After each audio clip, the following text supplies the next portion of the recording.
here. My like audio thing looks fine. Okay. Yeah, I'm sure Is you're this good. part of our rebrand? Is actually we're going to be strictly a background noise podcast. Yeah, we're not editing doesn't matter. anything out.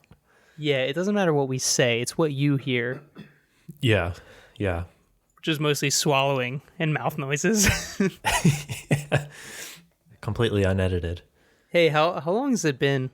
How long has it been since your last confession to the podcast? Oh, geez. How long has it actually been? 2 weeks? 3 weeks? I didn't even write a number on the notes because I have no idea what episode this is now. Did you have a nice? Do we canonically support Festivus? Because we recently had a Seinfeld kick. Yeah. And like learning all about Festivus. I like that it's just a poll. Mm-hmm. That's kind of thing. It's just a poll with nothing around it. It's a holiday forever. It's a Festivus for the rest of us. I actually haven't seen that episode of Seinfeld. Yeah. The thing is that it's something everyone can get behind. It's a very non-denominational holiday, and it is just a Festivus pole, like a street sign pole you bring inside instead of a tree or anything. Man, Seinfeld I feel like they held the test of time somehow. I've never seen the ending of Seinfeld. That's contested, I know, but so far, I mean, I like it. Oh, I don't know anything about that actually. I just know if you log on to Tumblr nowadays, everyone's like, I feel like everyone understands the humor of Seinfeld more than anyone else. Yeah. Somehow. Everyone's like writing these like fictional scenarios about how George like got caught playing like an embarrassing gotcha game or something. Like modern day Seinfeld. Yeah, like I think it would fit like nicely into our modern online culture. Well, as it is, but yeah, I mean, literally log on to Tumblr. Everyone's like talking about Seinfeld. God, hey, where does our social media live these days? I mean, I'm only on Tumblr. Mm-hmm. Yeah, I gave up Twitter. Like, I think I deleted my account 2 years ago, or probably longer than that. But then I started a new account right before Elon Musk took charge. Like the day before. It was literally something like that. I got in at the worst time, and I was like, all right, I'm just giving up. It's gonna dip out. But our social kind of lives on there. So we've been AFK, as the gamers call it, for 2 weeks to enjoy our holidays and play some video games on a looser schedule. Not have to be done playing the video games by Sunday morning. I don't know how to talk about video games anymore. Yeah. I was thinking about trying something new. Do you want to hear it? Yeah, I'm pretty adventurous. What if it was like, what's up, Cruel Cumbers and Platypunks? Be werewolves and slimes. Damn it. What's the other one? The Cruel Cumber and the Zoomini. Zoomini's pretty good, yeah. I like that guy. Maybe we should just like rebrand to just talking about Dragon Quest monsters. Not Dragon Quest Monsters TM, but like Dragon Quest lowercase monsters. That's a very good clarification you just made. I can't tell you how many times I go to Google Dragon Quest Monsters, and I do not get Dragon Quest Monsters. I get the game called Dragon Quest Monsters. Yeah, and I just want to look at like PNGs of my favorite little guys. Yeah, I want King Slime fan art, and it's really hard to find when you search Dragon Quest Monsters. Yeah. So you beat the Dragon Quest over the holiday? Well, I rolled credits. That counts. I quickly learned that there's like a pretty big post game that I am like definitely into. And you can like marry everyone. Who would you marry out of the main cast? Probably Sylvando. Yeah, that's the only correct answer, huh? Yeah, I'd think so. Like Eric's definitely your like cellmate. That's just like your homie for life. Mm-hmm. But Sylvando got a boat. Yeah, big upside to marrying Sylvando. You gotta go someone with a boat. Why does his name sound wrong on my head? Is that his freaking name? Sylvando? Okay, yes. Yeah, you got it. This is a side effect of playing too much World of Warcraft over break, is that I keep wanting to say Sylvanas. Oh, no. Yeah, we're good, though. We're good. It's Sylvando. Yeah. But yeah, no, I rolled credits. And now I'm in the post game. That's incredible. Yeah, I'm kind of surprised myself. Because when I dropped in the Discord that I rolled credits, I think 3 separate people, yourself included, described how they kind of like bounced off the game halfway through, which is something that I did as well. I feel like it's so frequently that people just like stop playing Dragon Quest halfway through and then pick it back up. My thing has always been that like I just follow the advice of playing it as long as possible in the shortest amount of sessions. So like little half-hour bite-sized sessions. Because I feel like it was only like 2 weeks ago, maybe like right before the holiday, I asked how far you were, and I was what felt like a lot further than you. Yeah. And so I did now you've done beat it.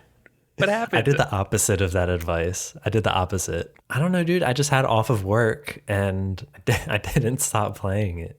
Oh, did you take the whole like last week off? No, I mean, a lot of the corporate world is just like, yeah, you're off of work from Christmas to New Year's. I feel that. I used my time a lot less wisely. Yeah? What'd you play over break? Give me the book report. What do you think? Where did Flat Stanley go?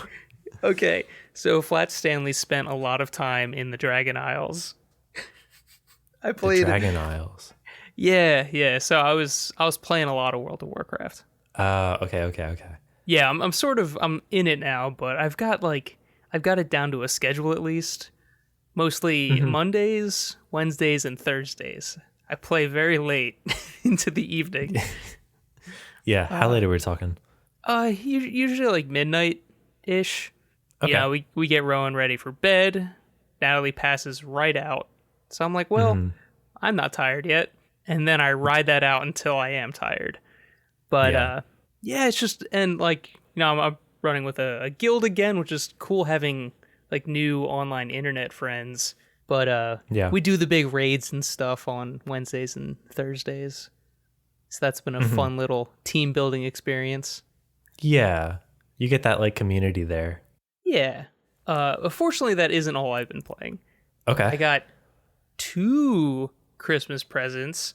Okay. One, a friend Walter got me Crisis Core on the PlayStation 5. That's right. Yeah. So I've been playing Crisis Core Reunion. And I got the DioField Chronicles under my Festivus poll. Okay. I don't know what that is at all. And I have like a very loose understanding of what Crisis Core is. Yeah.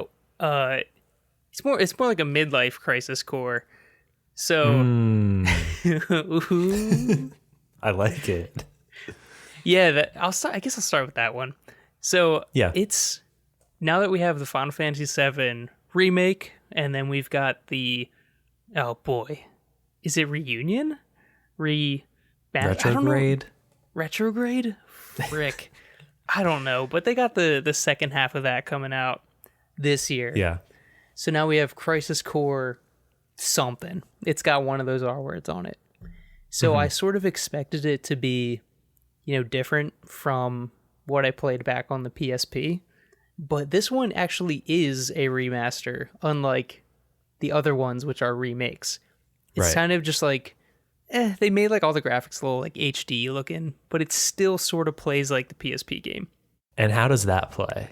It is, I mean, it's still hack and slashy, but the core loop of it is like you have your central mission hub. You're playing as Zack, who is sort of like Cloud's bro. He's the guy that Cloud gets the Buster Sword from. Yeah.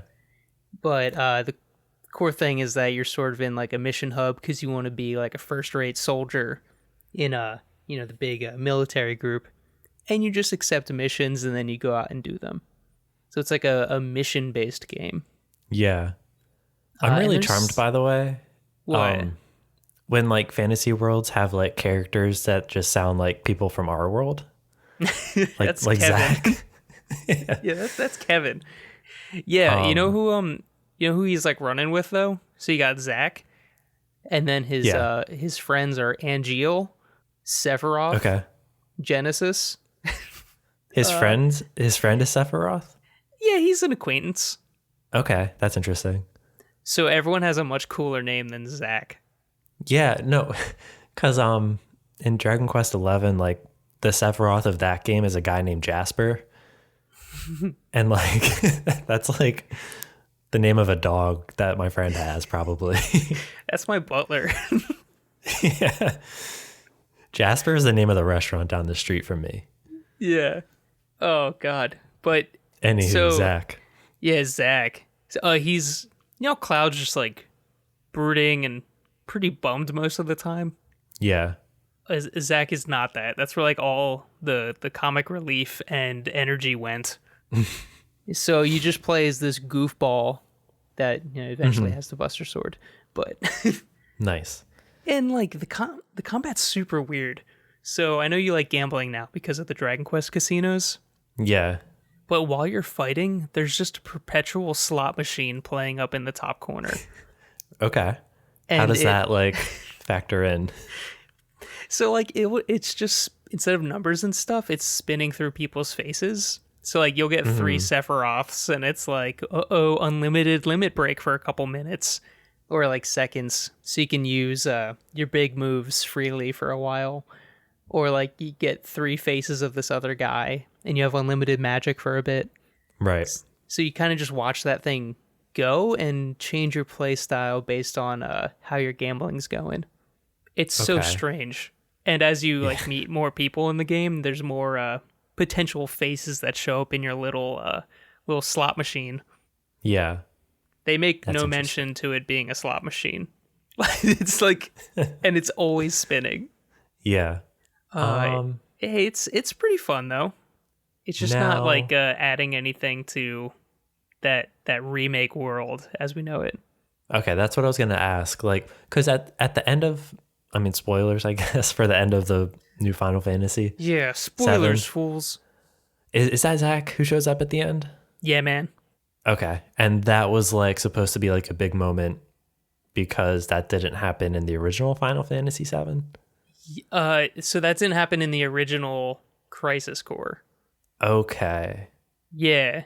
So, through various circumstances, Zach is not walking in that final scene. So, the fact that it cuts to, I guess, a moment where he's leaving that place, it's a huge like divergence from the path there. Right. And at least from like the little I remember of like Crisis Core, like definitely a lot of Cloud's like stick in the mud is definitely through an absence of Zach in his life.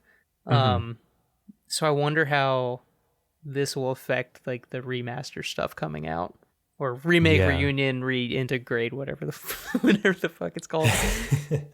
Reloaded. Yeah. So if they have him like back in this like whatever timeline that's happening, I'm very excited. So I imagine that's why we sort of have Crisis Core being reintroduced. Like, all right, everybody learn who Zach is. Because we're going to make him relevant. Meet Zach. Yeah, meet Zach. He's a guy. Yeah. He's just a guy. He's a dude's dude. Nah, he's a goofball. Yeah. Little goofus. Did you get to play anything else? Wait, DioField. Yeah. So I'm still playing DioField Chronicles. That's a weird one. So this one, I guess I'm a sucker for it because kind of like Fire Emblem 3 Houses, you have it's again 3 fantasy nations kind of vying for control of what is called the DioField. Yeah. And didn't Triangle Strategy also do that with like the 3? Yeah, absolutely.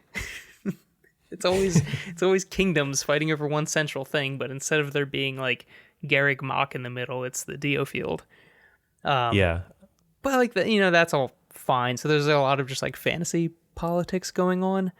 But what's cool is that it is I had to write down the acronym. So the battles are, it's so stupid. Okay. RTTB SRPG. Oh, can I guess?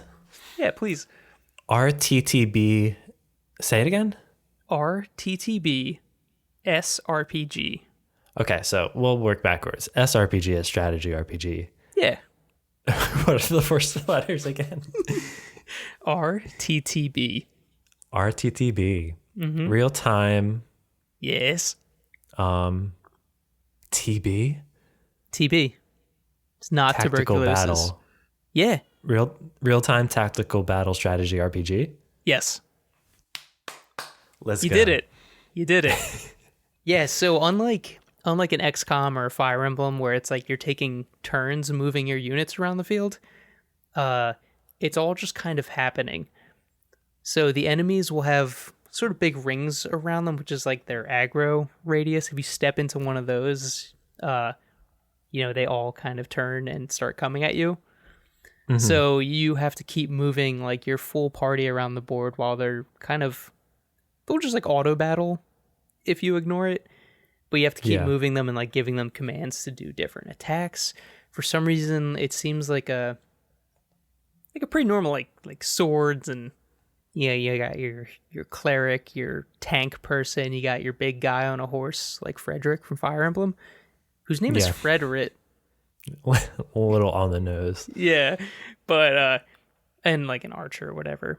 But you can also summon the god Bahamut to come and crash down on the battlefield. So like there's a lot. Bahamut, right? Baja Blast? Yeah, do they call it Baja Blast? Is that the name of the... Yeah, Bahamut. Baja. Oh. Baja Blast. So a huge container of Mountain Dew comes crashing on the battlefield. And everyone gets so sticky and slowed. Mm-hmm. But no, and they stay up all night. Yeah, but this is like Square Enix's take on the whole tactical nonsense that's pretty hot right now. So you still have all like your fantasy summons and stuff you can bring into the battle. Okay. They come crash down and do a lot of damage and are like super out of context.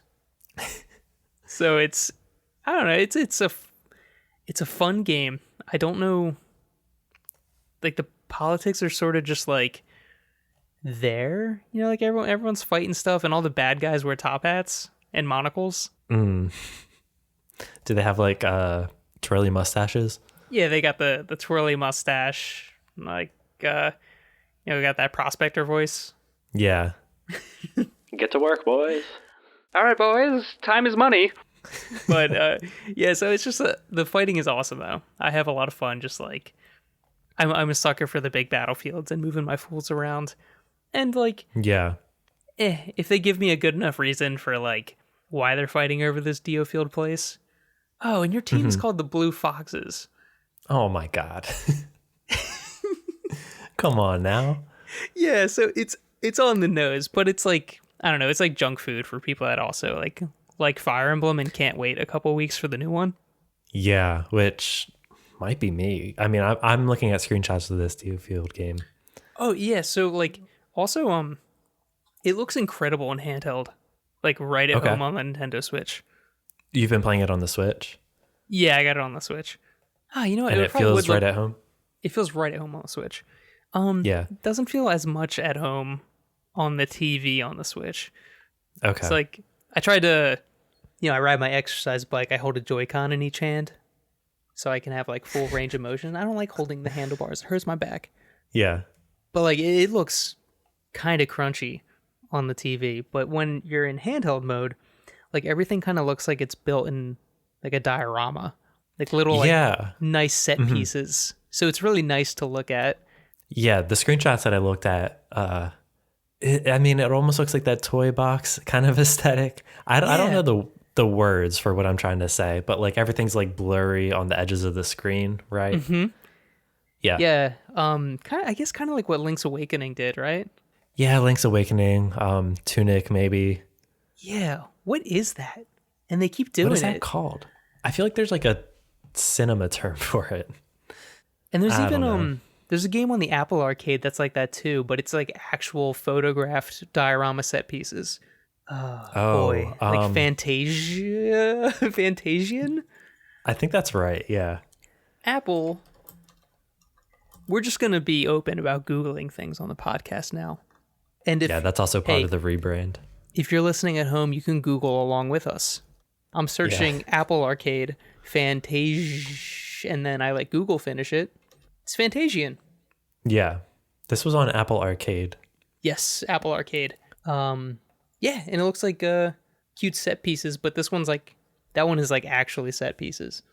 Right. It's like a diorama, right? Like a literal, right. Dang. I think I tried this game actually. I did too. I had like a trial of Apple Arcade.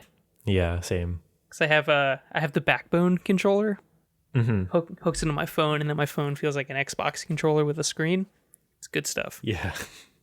Yeah. So if anyone was worried about the status of SADJRPG Winter, I think it's on like full force. I mean, sadly, like they're very long games, so I keep picking up new ones. But Yeah. I'm trying to be consistent with my backlog this year. That's like one of the resolutions. Yeah, new year, new us.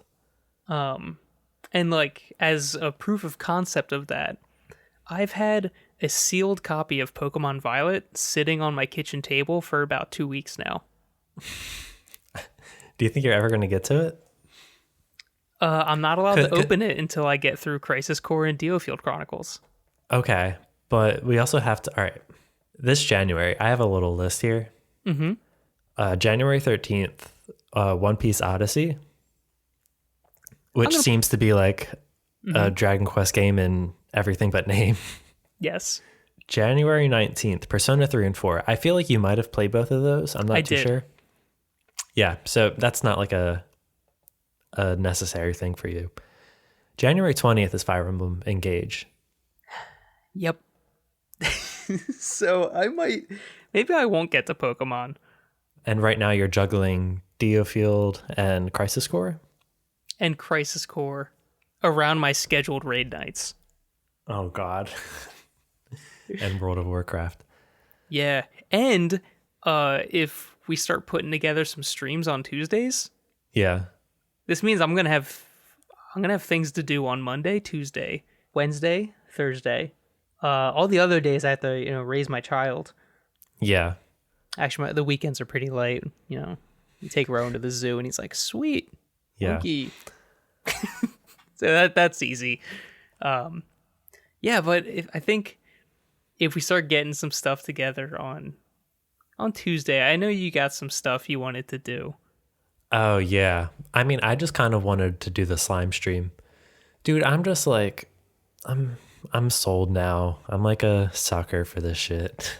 You all in on the Dragon Quest? Kind of. Well, I'm going to say like yes and no. Mm-hmm. For like 2 days during the winter break, I also got into Dragon Quest Builders too. Oh, nice. I have like one gripe with it, but I mean, from like a zoomed out perspective, like if you want to be reductive, and right now I kind of want to be reductive. It's like Minecraft. It's like just Dragon Quest Minecraft. Mm-hmm. But it has the Dragon Quest charm, You're fighting slimes and drakkies and shit. Does it give you like that kind of freedom, or does it tell you this sort of structures to build? I would say it. So that was going to be the gripe I was going to mention. I wish there was a creative mode where like from the start you just had access to all the tools and you could just like hang out there with your friends. From what I understand, like the first 20 hours of the game is essentially a tutorial. It's stifling your creativity. A little bit, but it's still, I mean, the closest thing that I think it is to is like just a farming sim at this point where I'm at. Because, I mean, you're literally just farming and, like, people join your town and they kind of get little jobs. Some people, like, cook the things that you farm and you build, like, a little community. The story is bonkers because it's, like, this zoomed out, like building things is, like, a sin in Dragon Quest Builders. Oh, it's like Footloose, right? I don't know what Footloose is. Dancing is banned. Oh, yeah, it's probably exactly like that. Nobody can dance. It's illegal. Everyone's like taught to that like destruction is the path forward. Oh, fantastic.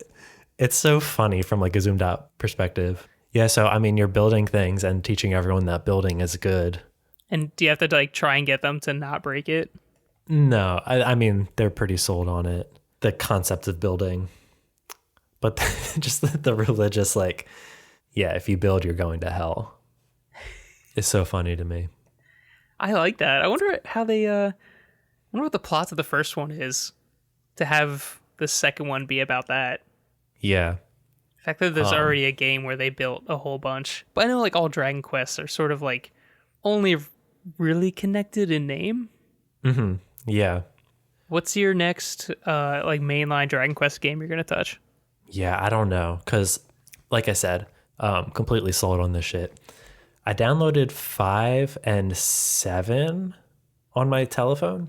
You know, my Apple telephone. Yeah, I actually heard. No, 8. I'm sorry, 5 and 8. You had 8 on your phone? I have 8 on my telephone. Yeah. What the heck? I mean, I have 8 on the 3DS. That's like a big 3D one. I'm sure that feels a lot better. Yeah. Because I don't think they fit.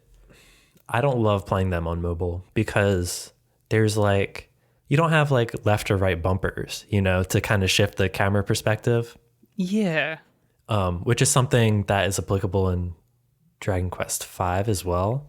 Because it's a DS port, essentially. Yeah. So does that... I actually imagine that would look okay. So I have Dragon Quest V on the DS. And the whole game is like a vertical. So like it is one kind of screen, but you have the hinge of the console in the middle of the camera view. Yeah. So like I imagine that's just one straight thing on a phone, right? Yeah, and it makes sense in the portrait format.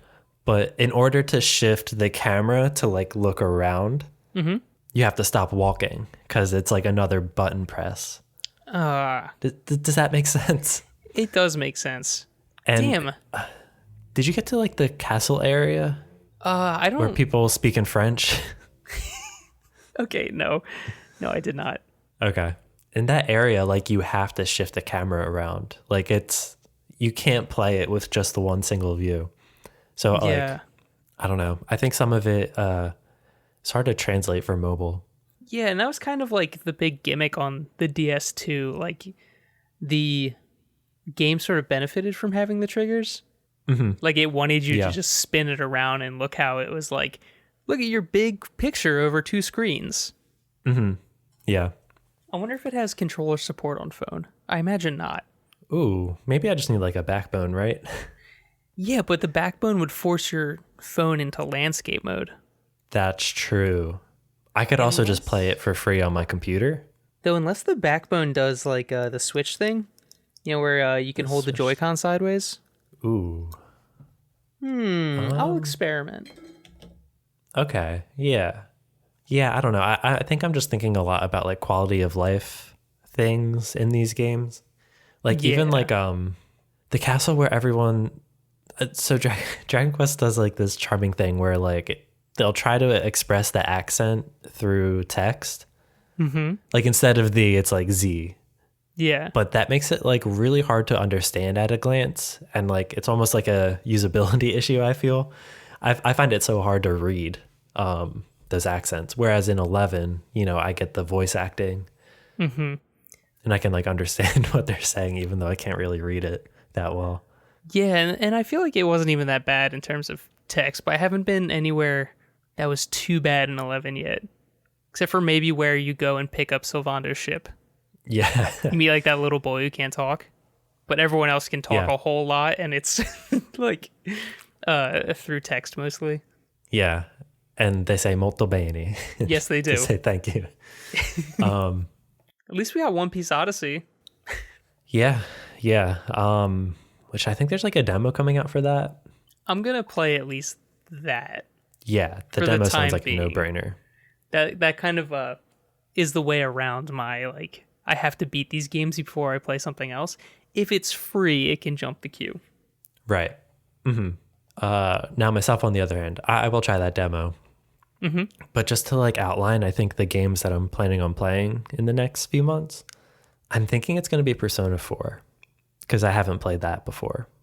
Was that a pun? That you said Persona 4 ends B4? I haven't played that Persona 4. I mean, Fire Emblem Engage. I'm actually kind of excited based on the information that we're getting. That like it's almost just like more tactics. I'm kind of down for that.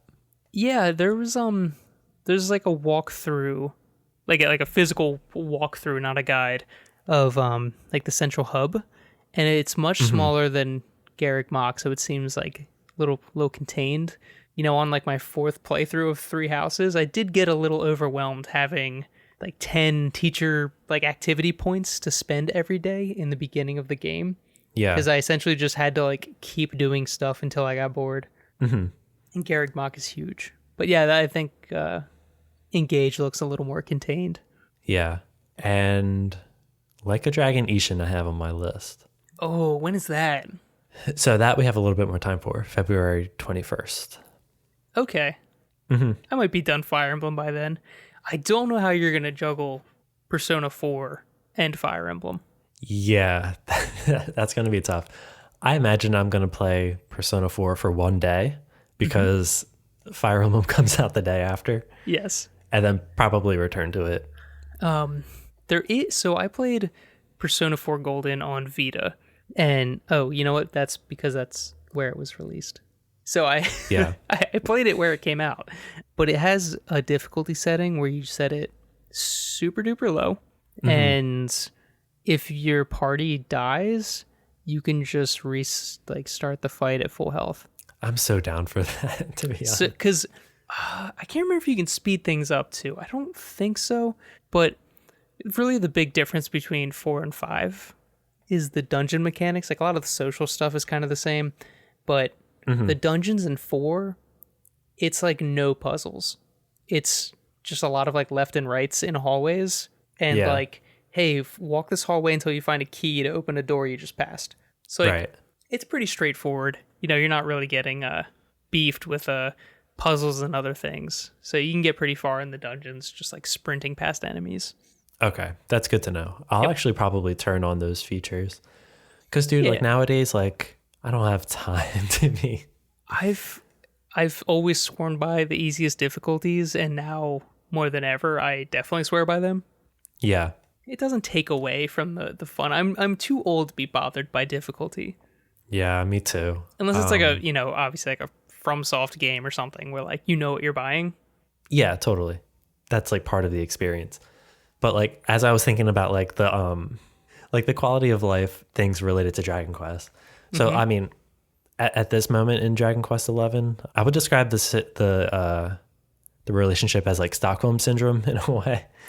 I'm like literally grinding for fun. Oh, cool. Not because I have to, but I have the battle speed on like super fast. Yep. I mean, like I said, the voice acting helps a lot with like the accent. The last time on Dragon Quest feature, really helps. Yeah, that's good stuff. For all the people who bounced off of this game, which was me and like several other people in our Discord, there's a lot of reasons. They make it really easy to go back, but they push you away, but they welcome you back easy. That's a nice way to say it. Yeah. I feel like it's really easy to be pushed away by it. Yeah, that's the only game where I don't feel like I have to restart it every time I take some time away. Yeah. Mm-hmm. A lot of other games, they throw you back, like, and you saved in a dungeon or something, and it's like, oh no, who are these people? Why am I here? Yeah, totally. What else is coming out? I mean, I think we sort of have the same idea, minus Persona, of what we're playing.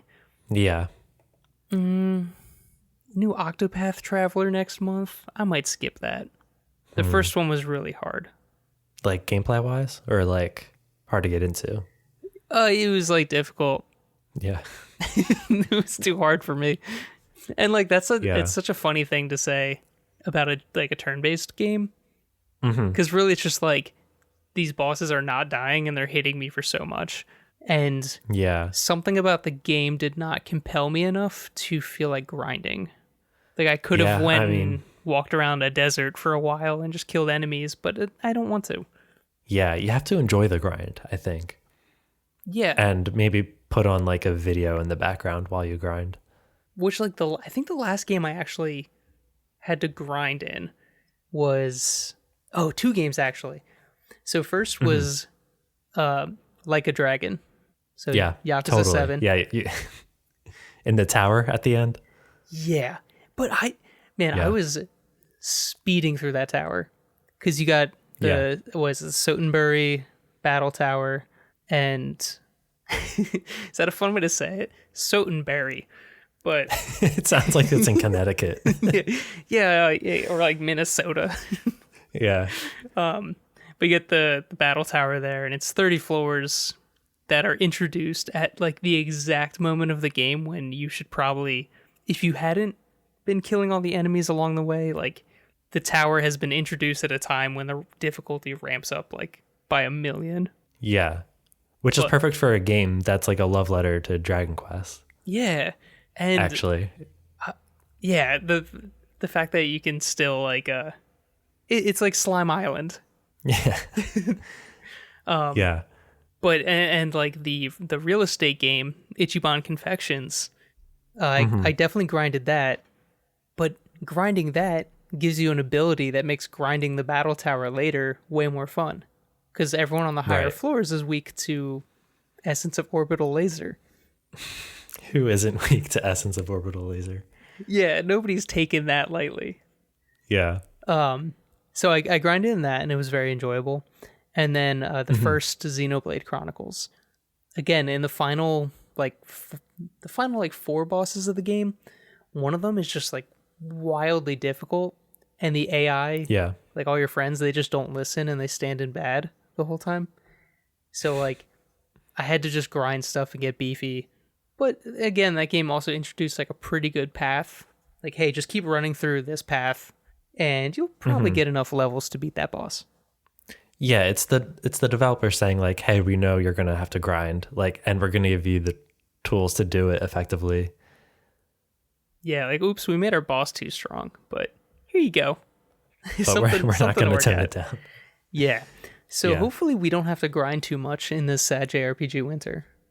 Yeah, or I mean, the grind is kind of a distraction. Dude, like I said, Stockholm Syndrome. I'm like, literally, it's not Slime Island anymore. And I'll keep this spoiler free for you. It's home. No, it's a different area. Oh, okay. But now I'm looking for like metal hands. Whoa, okay.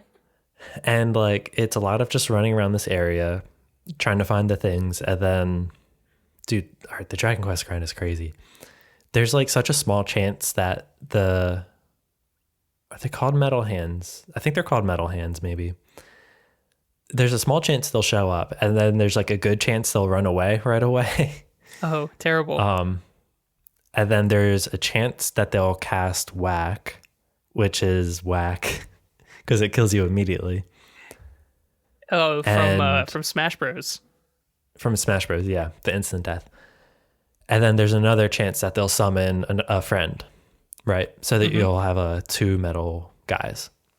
So it's a lot of doing that. And then you want Hero, Eric, and Jade pepped up because they have a pep power that like multiplies the experience you get.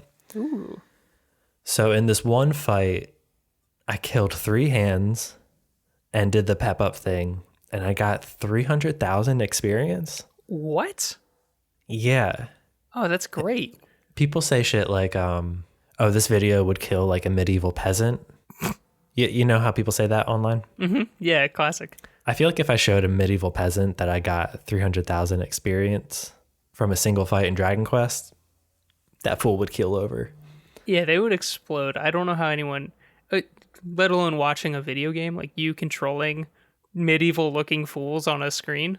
I mean, it would look familiar to him, actually. Yeah, like, what? This is my house. There's my metal hand. I live in Sniffelheim. What?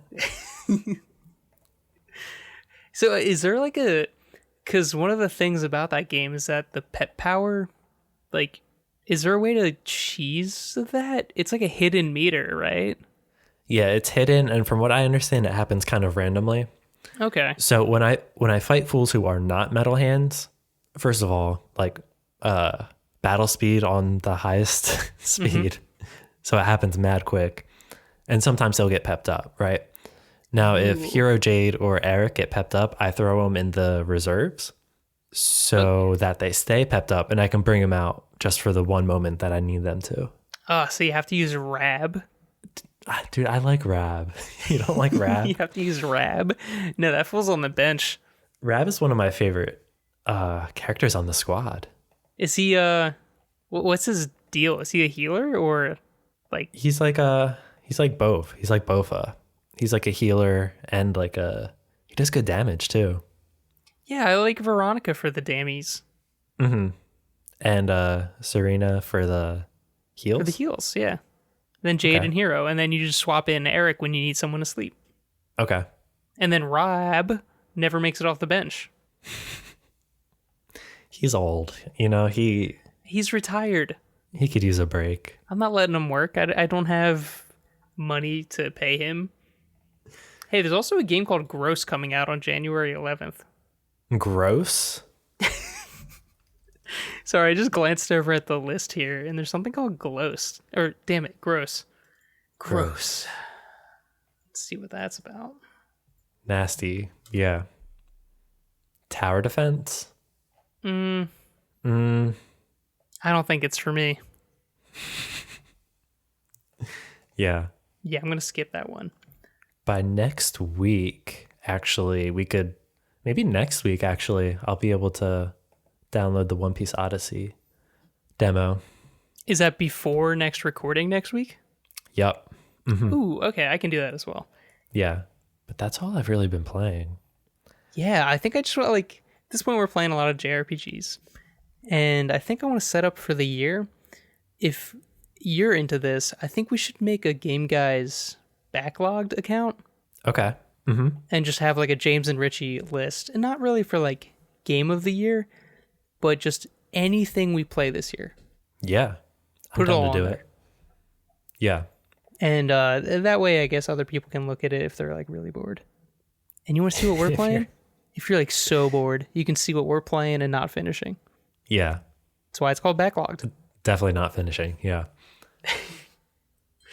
Cool. Cool. That's all I got. But we're gonna be playing a lot of games. We're gonna attempt to have a stream.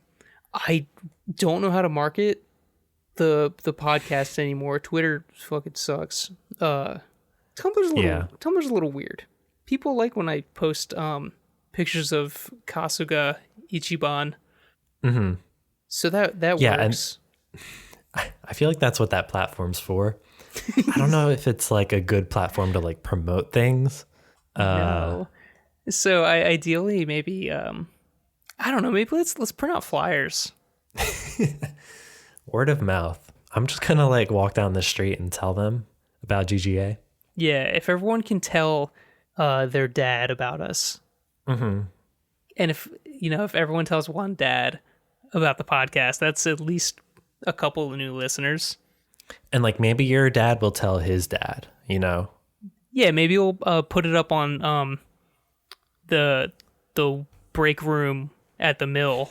At the rec center. Yeah, at the rec center where your father's a foreman at. Is that a dad job? Yeah, my dad works in the coal mines. He'll hang it up in the tunnel. People don't know this about dads. They all work in the mines. Because they know what it used to be like and they prefer it. Yeah. Kids these days don't want to work in the coal mine. Yeah, so hopefully if your dad puts up the flyer in the Rust Belt, we can get some new listeners. Yeah, and if your dad tells his dad and his dad tells his dad, I think it could really go a long way for our show. We'd appreciate it. Yeah, and then hopefully if anyone's got like an old like windmill farm or like a cornfield or something, maybe one of your dads can host us. We'll record. Here's the thing though, I feel like we have to speak to our audience, That's so what I wonder we're if missing. we need to start playing Power Washing Simulator. I got Farming Simulator 2019. I also have a farming simulator. Yeah. You know what? I think I'm going to play some farm games, actually. SADJRPG Winter's canceled. When we can't farm, we're going to farm in the virtual space. Okay. Yeah. There's a through line here. Yep. And it's the word farm. Yeah, it's the word farm. We're either farming slimes or we're farming crops to get word of mouth out to everyone's dad. Yeah, just trying to get more dads to listen. Jeez. I mean, you're a dad. Like, does that sound interesting to you? I mean, I'm already listening. Yeah, you're listening right now, actually. You already hooked me. Yeah. That sounds pretty good. That's a bit. Yeah. 2023 is the year of farming. Yeah, I'll start doing dad streams. 5 a.m. when dads wake up to get to the mines. Yeah. I'll host some streams where we'll play Power Wash Simulator, we'll play Farming Simulator, maybe Job Simulator. That's a good one. Splatoon Train 3. Simulator. Oh, yeah, Train Simulator. Yakuza Like a Dragon. Yeah, what? You can get jobs in that. Minecraft. Persona 4, obviously. They all read the newspaper live. This is a good bit. Hey, you gonna watch Awesome Games Done Quick in like half an hour? Yeah, I can try. Sweet. They're opening with Splatoon 3 at 12. Oh, that actually sounds super interesting. And then right into Breath of the Wild. Okay, I guess I'm watching AGDQ. Sweet. Find us on your local telephone pole. Yeah, talk to your grandpa. Yeah, just talk to your grandpa. For every grandpa that tunes in, we'll donate. I don't know. I'll clean their dentures or something. I like this thing where we have no concept of age. So to recap, 2023 is the year of farming. It's the continuation of SADJRPG Winter, and that's SAD, seasonal affective disorder, for James and Richie playing games. That's what that acronym stands for. Mm-hmm. We've also been talking about kind of rebranding this show a little bit. It's very hard. Because James, here's my worry. I worry that the irony of the word game guys doesn't come across. Yeah. And people think that we're trying to combine like Game Grumps and Try Guys. Yeah, like we're trying to, let people think we play games. Yeah. And the thought was to kind of like degender it a little bit. Mm-hmm. It's a little embarrassing. I don't tell people. I would have a hard time telling my grandpa to listen to Game Guys Advance, you know?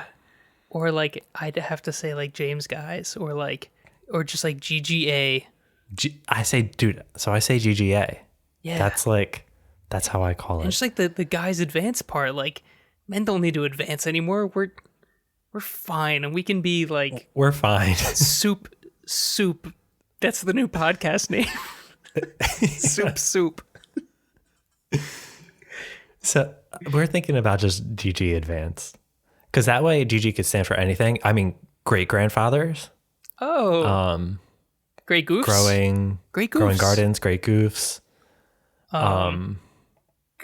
Gumby. Great ghouls. Gumbo. Giant gumbo. Goose golf. Goose golf advance. So I mean, I think on the internet you'll just see GG advanced, and that can mean whatever you think it is. Like how some people refer to their grandmothers as GG. Yeah, GG advance. That's nice. Yeah, and I know we just talked about like degendering, and maybe you can tell your grandmother about the show too. You don't just have to tell your dad and your dad's dad. Yeah, tell your GG we said hi. Yeah. Give her the give her the flyer. Give her the flyer. Give her the flyer. Yeah. I think I'm gonna make a flyer for the show. Yeah. Ghost games. Ghoul. It's whatever. It's a Rorschach test of a podcast name. Goof galls. Kind of like goofball, but 2 G's. Goof galls. Goof galls. Great gems. Gobble gobble. Adjective noun. Gobble gum. Gobble. They get like a turkey. Like Oh wait, green. adjective noun. Adjective noun. Just slot. Great games. Slot an adjective noun. Goosey goose. Grimy garbage. Oh, garbage guys. Gross. Guts. Gross. Gloves. Green gloves. Gorilla. Green Gorilla. Ooh, Green Gorilla Advance. How about this one? Guilty Gear. Oh, Guilty Gear. That's one we haven't thought